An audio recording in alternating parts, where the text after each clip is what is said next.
In today's video, I'm going to teach you how to delete your Zendesk account. Now, whether you've decided to switch to another service, or you simply no longer need Zendesk, deleting your account is a straightforward process.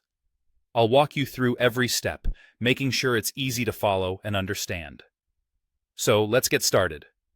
First, you'll want to log in to your Zendesk account. Once you're logged in, head straight to the Admin Center. The Admin Center is your control hub, where you can manage settings and make significant changes to your account. This is exactly where we'll need to be for today's task. After accessing the Admin Center, navigate over to the Billing section. Look for the Subscription option. This is where you can view your current plan details and manage your subscription settings.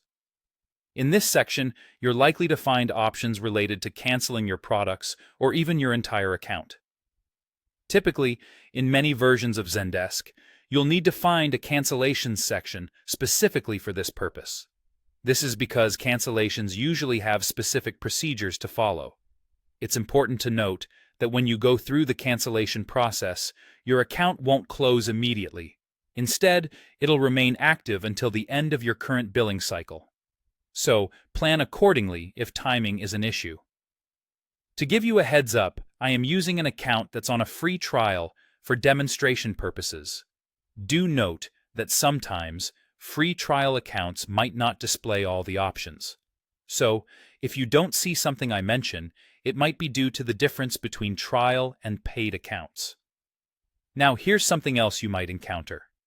Some versions of Zendesk offer a Delete My Account page. This is an alternative option for deleting your account. Do exercise caution here.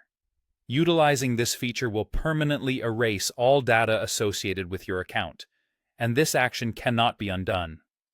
So, before you hit that delete button, make sure you've backed up anything important or have double-checked that you no longer need any of the data. And that's all there is to it. Deleting your Zendesk account is a simple process if you follow these steps. Remember to double-check your options and understand the repercussions, especially concerning data loss. I hope you found this walkthrough helpful and that it made the deletion process clear and understandable. If you have any more questions, don't hesitate to reach out in the comments below. Thanks for watching, and see you in the next video.